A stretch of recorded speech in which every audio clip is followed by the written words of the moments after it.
most business owners don't plan their exit.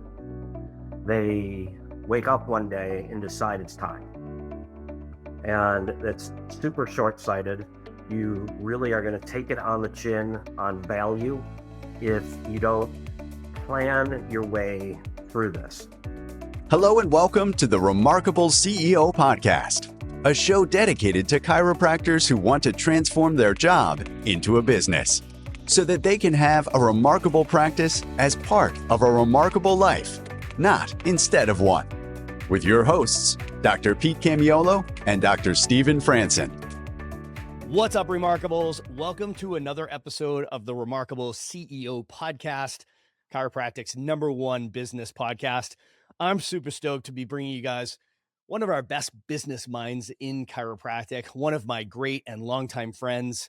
I'm going to be sharing the mic today, sharing time today with one of the leading experts in how to grow an incredibly successful chiropractic business. And we're going to have a very specific conversation around beginning with that, the end in mind of exiting the business and exiting your practice. We're going to talk about some exciting opportunities. Everybody welcome Dr. Stuart Bernsen. What's up, Stu? Good to see you, buddy. Great to be on with you. So Stu and I have been friends for what, 20 something years? I'm not going to date us, man. 20 is the minimum. I was looking at that. All right, 25 years. For the next 10 years, we'll just say 20. 20 plus years.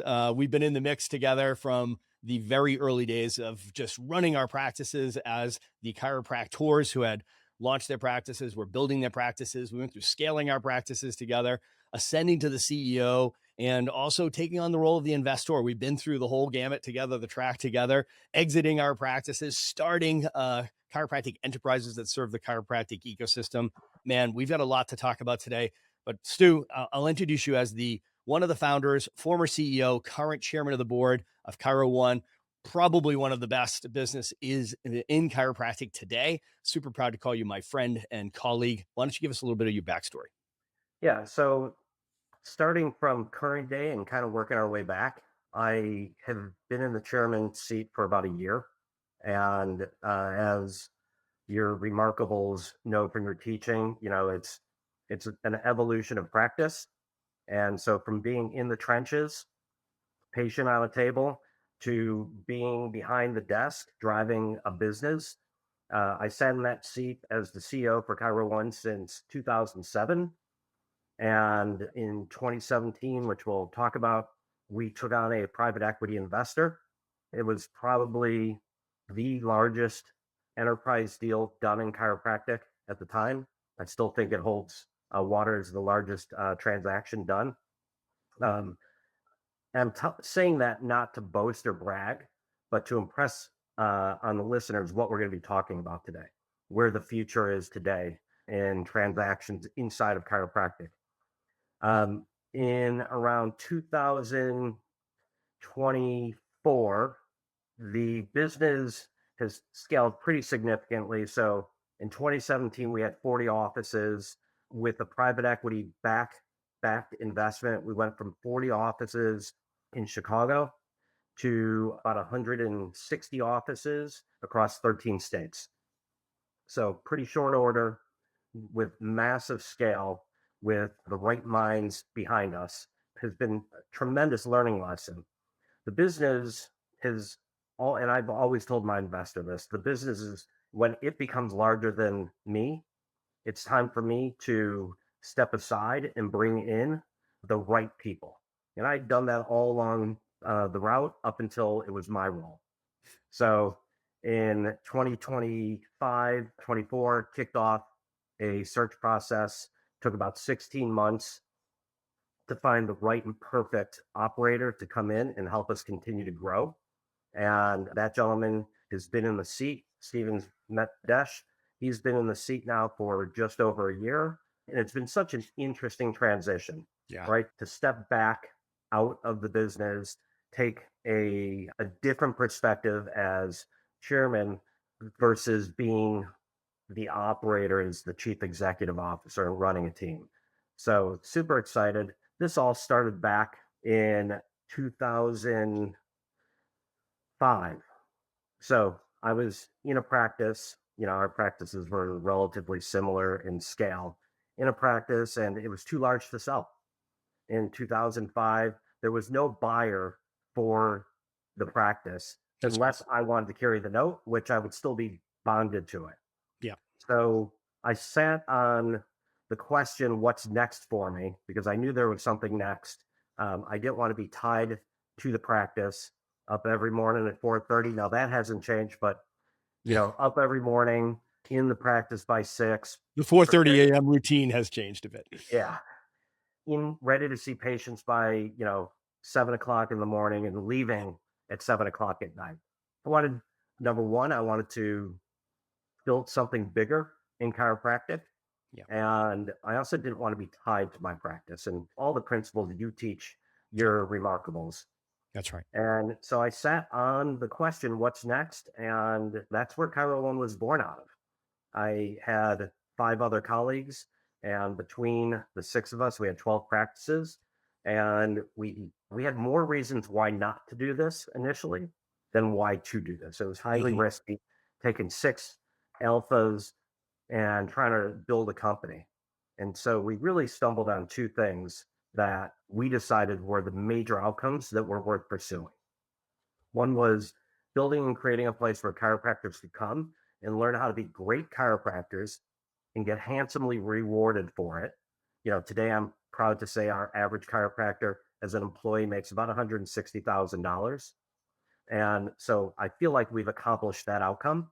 That's right. The second major outcome was we wanted to begin to define chiropractic for our consumer. And so, as all the chiropractors listening know, you go to 10 different chiropractors, you have 10 very different experiences. We wanted to standardize it. Professionals hate this term, but that's what it's called. We wanted to industrialize the delivery of chiropractic, right? We wanted to make it reproducible so patients knew what chiropractic was and how to best utilize it as part of a wellness lifestyle. So we went to work building that. And, I think today, although there's always more work to be done, the big goal the BHAG has always been 500 offices. I think we're on our way. It's been exciting to be running alongside you and watching every step of that journey. Yeah. And just, it's just been one straight linear line up from the bottom left to the top right. Straight line, no challenges, no pitfalls, no breakdowns. I think I remember conversations with you. I think you guys were either on the brink of bankruptcy or maybe even declared bankruptcy at one point or twice, what have you. It's like, and that's such a critical thing for our listeners to hear. Is everybody that gets on here, but it's like, oh my gosh, Stu's smartest guy in the house, super successful. This has just been easy for him. It's just been one, straight shot up the hill. And, whereas we know that is so far from the truth. And I think our listeners find it really encouraging when you hear, man, there were days of desperation. There was days when you just didn't see the light at the end of the tunnel. And, there's probably 2 or 3 times you thought this was over. Yeah, absolutely.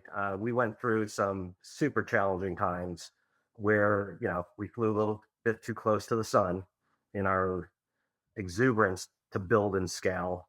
And, the universe smacked us down. Right. And a lot of scar tissue. I always say built, failed, scaled, rebuilt, failed, scaled, and rebuilt. Right. And it's just the way the path is. Right. 100%. That's the path to mastery.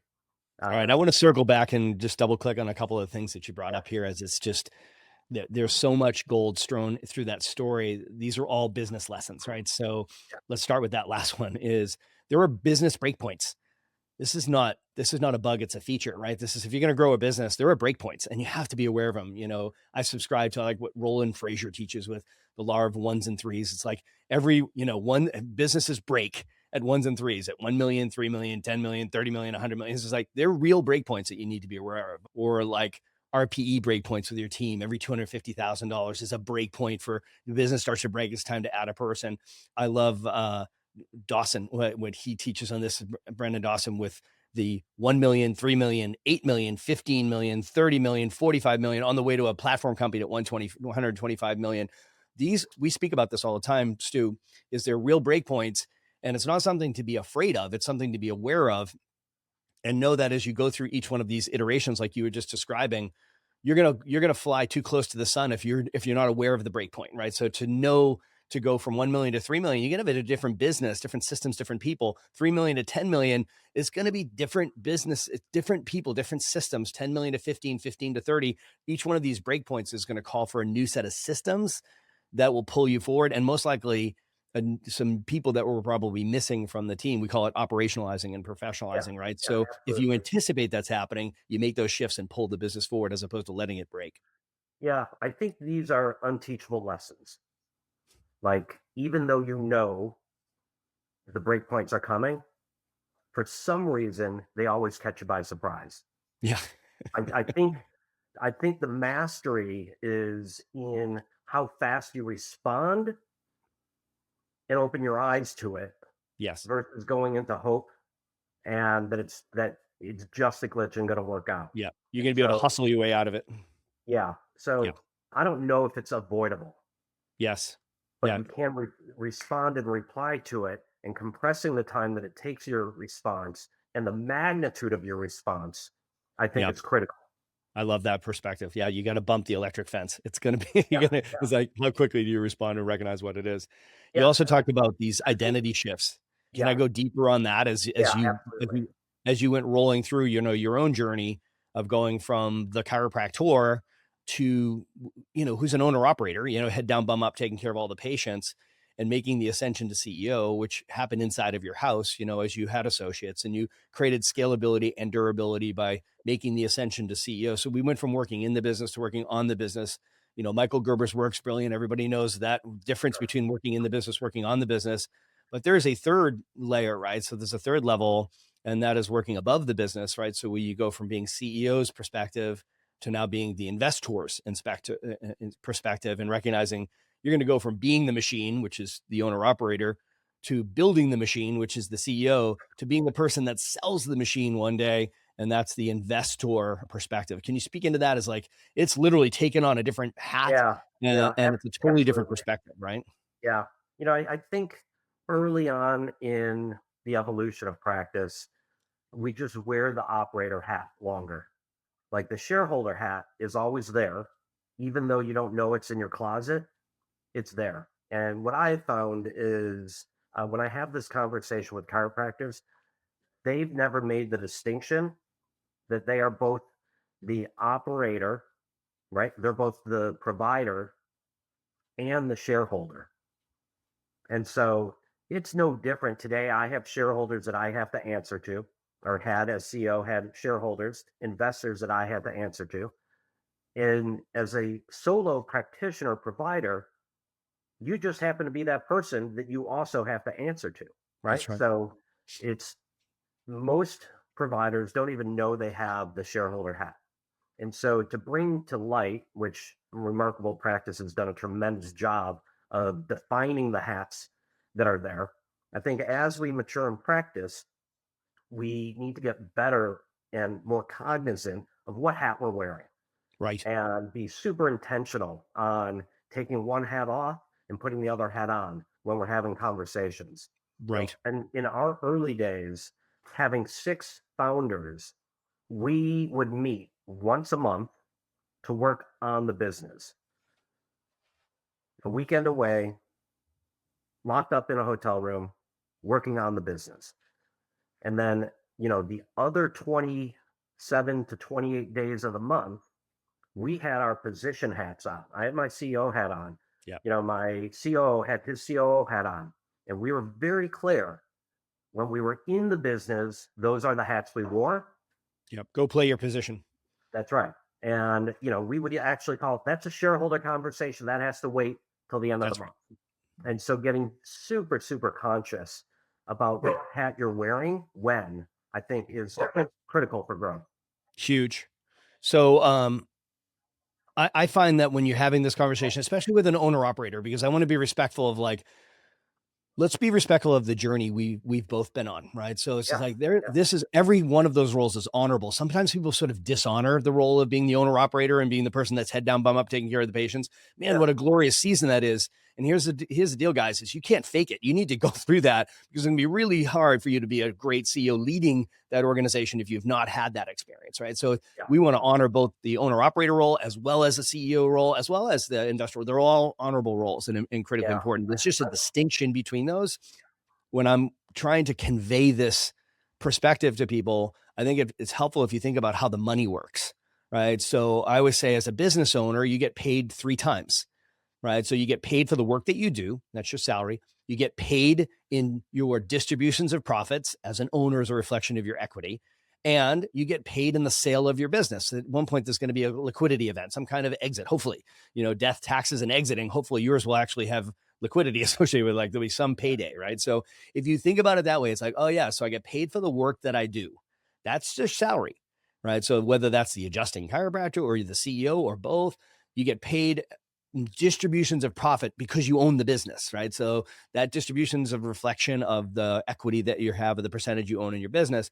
And then finally, you'll be exiting the business. You'll sell the business at some point, and that's the 3rd time that we get paid. So I think that's a nice segue into this conversation around exiting, because you and I both know that this is a big black eye in the chiropractic space.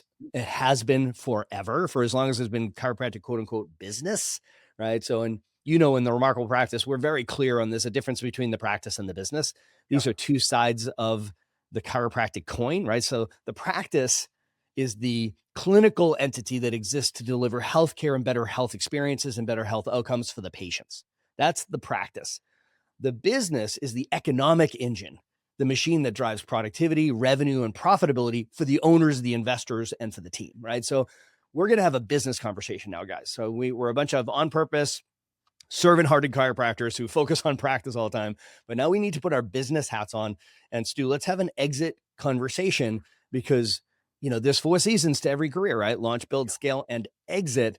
Unfortunately, most doctors try to do it in 3. They try to go launch, build, and then exit. And build does not exit well, because nobody wants to buy your job. Let's talk about that from the perspective of, you guys acquire a lot of businesses. Give me a sense of how important it is to exit well. Yeah. So I want to go back to what you initially started with, talking about how we get paid. I think it's a great exercise, at least on paper, if you don't do it actually in your accounting books, to both draw a paycheck, fair market value, create a distribution schedule based on profits, right? Keep some money in the business and distribute, and then give yourself on your balance sheet the fair market value of the business that you're creating. And so you could see those 3 things and start distinguishing. Most chiropractors, and I know this from acquiring practices, they have a single bucket, and it's just, they're running a small business. Single bucket, they pay all their bills, whatever's left over, they get. I think some discipline in that will pay off in spades in you, the business owner, being able to see what you're actually building in equity value. That's right. For when you're prepared to exit, right? And so the most business owners don't plan their exit. They wake up one day and decide it's time. And that's super short-sighted. You really are going to take it on the chin on value if you don't plan your way through this. And I would typically say this is probably a 1 to 5 to 8 year conversation. So to be able to work backward from, okay, I know I could be done when, or be prepared to no longer run my business when I've reached this amount of value. And so to work backward from that is, I think, imperative to be prepared to exit. And so, one of the mistakes we see when we acquire practices, and we have to talk through this with the seller, is, okay, I'm ready to go. And we're like, but you are the practice today. That's right. And so now we have to prepare you to exit that practice. These are the things, we could actually do do a transaction today, but it's not going to be consummated until X, Y, and Z occur. And that's the preparation of the practice, or let's be clear, that the business could stand on itself without the practitioner, without the owner, provider. That's right. That's right. And so, I know you teach that in scale, and it's vital for a successful exit. I just saw a post today, and I'm going to try and quote it. It was a Hermosi post that said, private equity doesn't want to buy you a business dependent on you. That's right. And that's true for any investor. They don't want to buy a business that only survives if the seller is there. That's right. There's very little value to the investor and a whole lot of risk if the seller is the cog that makes the wheel turn. That's right. The metaphor we use quite a bit is selling a business is a lot like selling a house. If anybody's ever sold a house before, right? So it is so similar. In fact, many business brokers actually need to be realtors. They need to be licensed because there's very often real estate involved, right? So, but selling a house and selling a business are very similar. We know when you go to sell a house, there's really two checklists that you work off of, right? So there's the one checklist of these are the things you have to do to sell a house, right? File for this, get this form filled out. Right? These are the steps that you have to do to sell a house legally, right? So there's a second checklist, which are these are the things that you could do to make your house more attractive to your ideal buyer, right? So, and that's the big idea, right? Is like you could, fix the roof and fix that curbside appeal with the bushes and the lawn and paint the house and get rid of that shag carpet in the basement. Fix that bathroom and the master finally, right? So what people have a tendency to do is they go through that checklist, and these are all value drivers that makes the house more attractive. Next thing you know, you've got multiple buyers who want to buy your house, which of course starts a horse race, which compresses time, increases the price, reduces the stress, increases the likelihood the house will sell, etc. Same when it comes to selling a business, Yeah, right? absolutely. So it is like literally, here's a list of the things you have to do to sell your business, your practice, right? These are the things you have to do. The second checklist is these are the things that you could do to make your practice more attractive to your ideal buyer, right? So these are the value drivers that make your practice more attractive to an ideal buyer, which does the same thing. Like you'll attract multiple buyers, which is the horse race that drives the price up, reduces the time, reduces the stress, and probably most importantly, increases the likelihood that the business will sell at all, right? So what you just described, Stu, is probably the biggest point of exposure for anybody looking to sell a chiropractic practice, which is key man risk, right? So at the end of the day, this is not disrespectful. This is just the way your investor or potential buyer will look at your business, is that you own a job, not a business. And I don't want to buy your job because there's just too much risk associated with it. Is like, unless somebody's like literally looking to swap positions with you and take over your job, it's still going to drive the value of that transaction down, the value of the business down. So when I you mean, talk about key man risk, this is everything, right? for sure. And there are ways to work around that, right? Yeah. And I don't mind sharing the concept of it, just not the details because I can't. When we sold our business, and we sold 60%, we kept 40% of the business because we love the business and we think, there was a tremendous amount of growth still to be had. My COO and co founder and I did not pull all of our capital out from the sale. A significant portion of it was held back for a time period to keep us motivated and in place, right? And we still do that when we acquire a practice that will do earnouts over a time frame. And that's expected by most buyers, no matter how clean your practice is, no Yes. matter how well run the practice is going to be with or without you. And that's why the time horizon to start planning this is starting today, regardless of how far out your expectation is to sell, right? To start, say you want to be done, you don't want to have anything to do, you want to ride off into the sunset. There might be a 3-year time period that you could do the transaction today, but you're bound up for 3 years before you can hit that sunset. That's right. So now is the time to start thinking about it and preparing your timeline and really digging in to, you know, putting a fresh coat of paint on the walls, pulling the shag carpet up, everything you said in the preparation. That's right. to get to exit readiness, right? So, and that it is a process. At the end of the day, everything takes longer than you expect, but it is a lot easier if you have direction and you have a plan to follow. I mean, there's a science to this, right? So there's literally a system to follow to increase, just leveraging these value drivers in the business. But each one of those is going to be a change, an improvement. You're going to need implementation, integration. This is like, there's things that need to be brought in. Get your financial reporting right? Getting all your operational systems of attraction, conversion, retention systems tightened up, right? So, and to align you with whoever your buyer is, especially if we're dealing with something like this, like a more of a Wall Street exit versus a Main Street exit. So, this is always an oak tree conversation. The classic oak tree metaphor of like, when's the best time to plant an oak tree? 50 years ago. When's the next best time? Today, right? So this is a cultural thing. It's how you run and go and grow with your business. Is you're building it to sell it. And it's just, you get up into that third tier, that investor posture, that position, that perspective, looking as like, I am now building it to sell it, which is a very, very healthy discipline. So this is like, you can still love your business. You can still love your practice. In fact, in my experience, a business that's built to sell is far more productive. It's far more purposeful. It's far more fun, right? To run a business that you've built it to sell. So, so I would just add something to that called, I'm building it for the possibility of an exit. So I'm at choice. Doesn't mean you need to, but in the meantime, you're going to build value for your shareholders, which is you.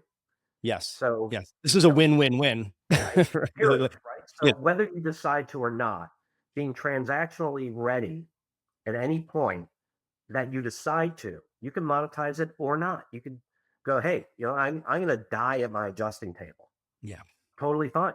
Yeah. But you may as well maximize the value of your business during that time period.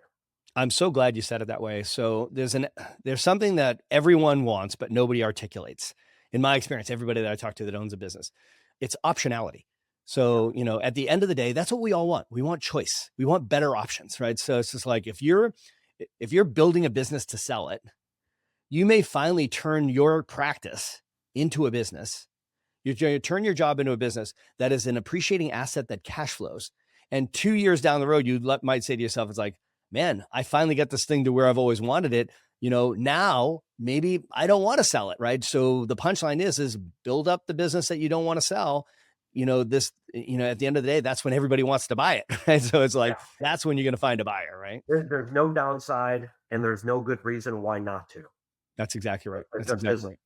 Yes. And the value of that business. Number one, it's worth saying, because I always want doctors to know, it's like 80% of businesses never sell. They shutter, they close. And that should scare the crap out of everybody listening right now. It's like, wait a minute, what did you say? It's like, 80% of businesses never sell. They just close. They shutter. And that number is only going up. There are 2 times as many chiropractic practices for sale today as there were 5 years ago. And that's going to be true for the next 5 years. So we've just gone from, just in the US, 1,000 chiropractic practices transitioning, in other words, businesses transitioning or selling, to 2,000, right? So that number has just doubled, which means 10,000 practices are going to be for sale in the next 5 years, right? This turns into a buyer's market very quickly. Most of those will not transact. Most of those, like, I hope the number is not 80%, because that means we're going to lose 8,000 chiropractic practices in the next 5 years, guys. We only have 36,000 of them in the US, right? So we can't afford that, which is why I think Dr. Stu and I are both very, very passionate about giving doctors a better runway towards a remarkable exit, right? So at the end of the day, we want you to, number one, have an awareness. You have to be thinking, like, the exit process, this is something you need to plan for, right? So you need to vision cast for this. Whether you're 3 years away or 30 years away, you need to be thinking about your exit. It's death, taxes, and exiting. You are going to exit. What does that ideal exit look like for you? Number two, that there's a process to bring your business to a point of exit readiness. In other words, how do you make your business more attractive to your ideal buyer? You should know what that looks like and sounds like, so you can reverse engineer it, to use Dr. Stu's term, right? So you're reverse engineering the ideal product to bring to market, right? So the ideal exit, right? So that's going to take time, right? That's a process that takes time, and you will be winning all along as it creates that optionality. Now you have an appreciating asset that cash flows, and now you'll decide, hey, now I may want to keep this for 5 more years or 15 more years, or I'm ready to sell. Like that is the optionality that comes with the right preparation. So Stu, let's talk a little bit about, what is What is a corporate roll up? What does that mean? You hear that terminology thrown around quite a bit. We call it Main Street exit versus a Wall Street exit. This would be a Wall Street exit when professional monies get involved. Main Street being doctor selling to doctor. Help us understand, like, as you guys are in the throes of this and have been doing this very successfully at the highest level, what does a roll up entail? What is it when you say, hey, we got private equity involved, we have partners, financial partners? Give us just the sort of framework around it. Yeah. As listeners start looking into it after this, once you hear this podcast, your ears are going to be tuned into what's going on in the investor world in healthcare. So this is not new. It's new to chiropractic, but it's certainly not new in healthcare. So private equity has been investing in multi-site healthcare for 2 decades, maybe close to 3 now.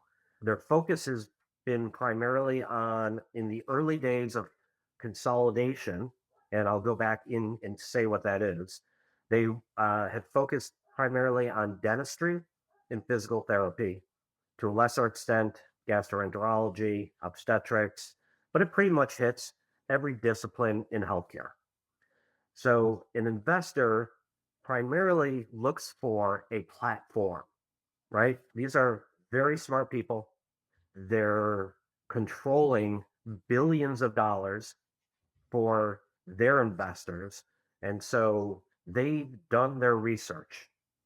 They've looked at what the model needs to look like in order to return their investment in a 3 to 7 year time period. A consolidation play, typically, the evolution of this is typically starts with a single practice, right? Single doctor, single practice. And that single doctor, single practice built some more practices around them, and they created a system. I'm going through this because everything that's being taught in the Remarkable Practice is critical to this, the system, procedures, protocols. They whether they know it or not, they've developed procedures and protocols, whether they're written down or not, that is reproducible and predictable every time a practice opens up. The more predictable, reproducible it is, the more valuable it becomes, because the investor can count on, when they begin to scale the operation, that they know what the result should be. Once you get to a certain size, depending on the investor, they are looking at the opportunity of buying this business and the team that comes with it. I hear this often, in our early days when we were acquired, there was a lot of fear of, what if they come in and they get rid of all the doctors, Yeah. right? We have the opposite problem. Yeah, that's an amateur thinking of, they're investing in an ongoing entity. The worst thing a buyer could do is come in and change the business, unless it's a distressed business that they're buying for pennies on the dollar. But when they paid a multiple on the dollar, not pennies on the dollar, they want to take the business and add fuel to it and support the management team to scale it and build it so they can get their money. Well, this has happened on a very large scale in dentistry. There are 500 to 700 unit consolidated owned platforms. And when I say a platform is that all the practices and all the providers, by and large, are practicing the same. They're saying the same things. The product is uniform across all the clinics. That's right. All the providers, which is critical. You get dinged on value the less homogenous the practices are. That's right. And so they get bought. They just are not as valuable as a platform where the practices are very homogenous and providers can be moved in and out of practices without losing value. Today, if you as a provider walked out and inserted, let's just say, a 5-year veteran into your practice, we've all heard this. You put a 50 patient visit a week chiropractor into a 500. patient visit office. Within a month, it's going to be a 50 PV a week office. That's right. And the converse. You put that 500 PV a week doc into a 50 PV week. Within a very short period of time, it's going to be a 500 PV. So the That's right. more standardization across practices, the better. Let's talk a little bit about the whys behind it, Stu, because I think both of us, we can roll into this conversation with a bit of a curse of knowledge, right? So it's like, well, man, that sounds like a lot of work. It's like, listen, it's going to be work no matter what. And I love the expression, pick your pain, right? So you're either going to have the pain of, you know what, I think I'm just going to sell it myself. And I'll wait until I'm done and then I'll sell it to somebody. It's like, well, that's going to be painful, right? So, and the pain's going to show up in a few ways. Number one, you don't know what you're doing. Number two, somebody's going to show up to buy it and they probably don't know what they're doing. You're not going to get the value. You have some inflated number in your mind. Like you don't really know what your business is worth. And it's really not that worth that much because it's probably more of a job than a business, right? So there's going to be all kinds of pain with the amount of time it takes, the amount of work it's going to take, just the fear of not knowing what you're doing, the lack of certainty around that. And then ultimately if financially, how much time it takes, et cetera. Like, so there's a lot of pain but can you do it on your own? Of course, most people do, right? So most sales do. On the flip side of it, like, why would somebody look at something like this? Well, number one, you're far more likely to be able to exit and you're participating in something that's bigger, which means that you're dealing with a system, people that are experts in this space. There's a process that you can follow. You're part of a bigger whole. The money can be geometrically greater, right? So it's, we're talking about multiples. So you're far more likely to sell. You have a process and a system to follow, a group of experts to support it, and far more likely to make much more money. At the end of the day, it's, it may not be a generational wealth, but it can be an inflection point, a financial inflection point, and actually tee doctors up to have the sort of financial exit that they're imagining their business is worth right now, because we actually, have an opportunity to turn the job into a business that is actually worth more money to the buyer. Right. So speak into that, man, because the juice is worth the squeeze on this one. Yeah, let me talk about the soft benefit first. And the soft benefit, and I'm definitely speaking to myself. And I would assume, knowing you and your remarkables, many of your clients, that inside of chiropractic, to be part of something much bigger than your individual practice, I think that's attractive as a chiropractor, to feel good about your practice and then taking that practice and then being part of something much larger than your individual practice. That's the soft side. I think, having known I was going to be a chiropractor since age 10, that I get so much juice out of being, whether I'm seated in the audience or up on the stage, but being amongst this growing team, 900 plus people that are on mission to transform people's lives. 100%. So practice can be a lonely place. I'm sure a lot of your clients get so much value out of being part of the remarkable practice. Mm-hmm. I think this is just a next stage where you're literally part of something much bigger that's very, like I said, it's a platform to speak from. That's right. Enough said about that. That's just near and dear to my heart and my soul. Yep. You for sure could go it alone, right? You could sell by owner. And if we go back to the real estate analogy, the statistics are very clear. If you list with a broker, for sure you're going to pay a commission, but you're also, the exit price, the sale price of that home is going to be higher in most cases than when you sell by owner. So I don't think this is any different. You have number one, you have a very qualified buyer, right? We shouldn't assume people understand private equity. Well, private equity is 2-minute primer on private equity. Private equity is a group of investors, or a team that has investment experience in their history, that have come together. They raise capital. Typically when they're starting out, it's a friends and family venture. So it's small checks that are being written, $500,000, $1 million checks that are being written. As they grow and gain more experience and success, They go to much larger institutional investors, like the municipality of your suburb that is investing their fireman's welfare fund into it. So they raise all this capital, and then they have to deploy that capital. So we were fund two of our investors firm. It was just under $1 billion fund. And they had to go out and deploy that capital. So they go out and they invest in three different sectors. Healthcare is their largest sector that they invest in. And so they have a thesis of what they're going to invest in, the types of businesses that they're looking for. In this case, they were very focused on provider driven multi site businesses. Chiropractic fit their thesis. And so then they deploy that capital into purchasing the business side by side with the founders, owners, operators. They typically are looking for 2.5 to 4.5 times the return on their money. And the only way they could do that is to be able to take the business, the current state, and scale it by deploying more capital into it.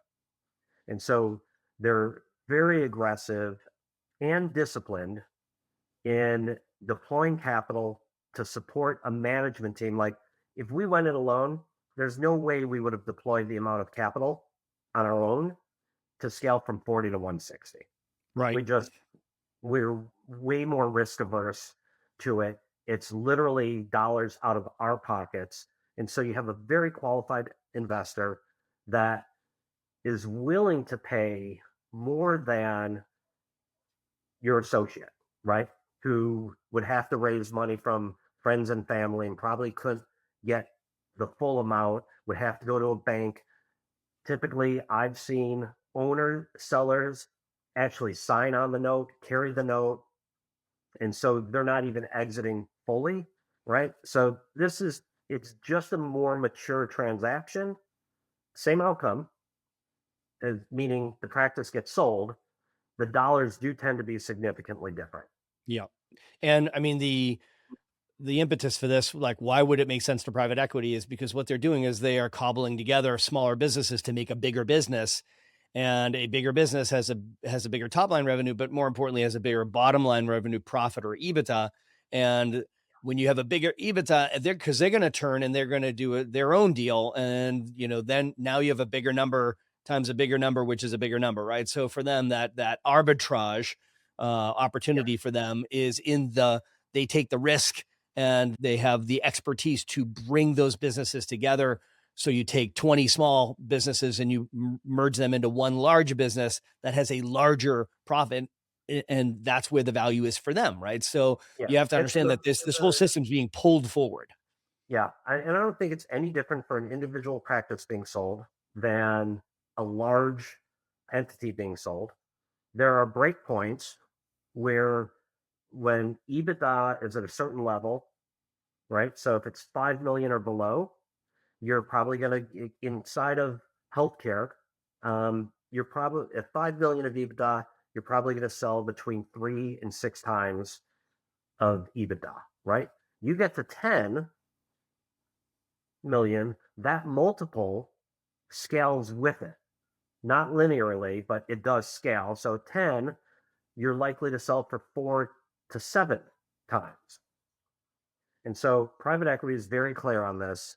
It's a playbook. The interesting thing with chiropractic is we're in inning 1, maybe inning 2 of this. Yes. And I think I shared this with you when we went to do our first equity raise in 2010, meeting with 15 to 20 different investor firms, spent almost all the time defending chiropractic as worthy of a treatment modality in their terms, right? Yep. That was in 2010. In 2017, that never came up. In 2022, every investor I sat in front of already had a thesis around chiropractic and understood the practice of chiropractic down to day 1, day 2. Yeah. So These investors are We're in the conversation. they're very poised and ready to invest because they believe it is the next dental, it is the next physical therapy. That's where money should be deployed, and we're seeing it all. We're seeing it already. Much smaller investments are happening, but we're seeing it already. There's 5 to 8 private equity owned companies today. Just amazing. The time is now. And I know this will be the first of many conversations we'll have with the Remarkable Practice ecosystem and community and our coaching clients. A bit of a teaser. This year they're going to hear more about the Remarkable Rollup, which is a program that you and I are architecting to create a pathway for chiropractors who are interested in exploring this Wall Street exit, right? So we teach there's 2 types of exits. Main Street exit, where your DC is selling to a DC. Wall Street, which is with this professional money involved. Stu, there's no better person for us to be partnered with than you, with your experience, your relationships. You've done the ice breaking. There's an existing infrastructure that we could get access to that chiropractors could otherwise not get access to. So I'm excited to bring that to this community. I think we'll leave the conversation there, knowing that we're going to be circling back and continuing going deeper on this. But for those people that are interested to learning more now, I'll tell you there's 2 things. I'm going to put Dr. Stu's contact information down below for you to just reach out to him. Anybody who knows Stu knows 2 things. He's a wicked smart guy, and he's also very generous with his time and knowledge and giving you direction. And then we have Dr. Stu coming to the Remarkable Business Immersion in Phoenix, which is in March 5th, 6th, and 7th coming up. It's the first time we've taught this remarkable business. We're driving this narrative, the difference between the remarkable business and the remarkable practice, 2 sides of the chiropractic coin. This will be the first time we are releasing the Remarkable Business Immersion. It'll start on Thursday night, all day Friday and Saturday. Dr. Stu's going to be there. You'll have an opportunity to meet him in person. Stu, I'm going to tell you, you'll probably end up having more coffee that weekend than you banked on, because a lot of people are going to pull you aside. I would suggest we start with the coffees. It'll probably end up at the bar, but we're excited to have you a part of the community, my brother. Excited about what we're going to do with the Remarkable Rollup in 2026. Thank you, my man. Yeah, my pleasure. Looking forward to it. All right. God bless, brother. Happy New Year, everybody. I'll see you guys in Phoenix, March 5th, 6th, and 7th, 2026 for the Remarkable Business Immersion. God bless. Hey, Doc, if this message is hitting you right between the eyes, it's exactly where we're aiming. This message is for you today. If you said, hey, man, that's me, that's the thing I'm trying to solve, or that's the thing I'm trying to accomplish, and now is the time. If you're ready, let's jump onto a strategy session. You'll see the link down below. Schedule, we'll jump on a call with you, and let's discuss exactly how we can help you create your own remarkable practice. Thanks for listening to this episode of the Remarkable CEO Podcast. If you like this podcast, please subscribe, share with a friend, and leave us a review. And if you'd like to connect with us personally, direct message us on Facebook, LinkedIn, or Instagram. Remember, what the world needs now is chiropractic, and what chiropractic needs now is more successful chiropractors.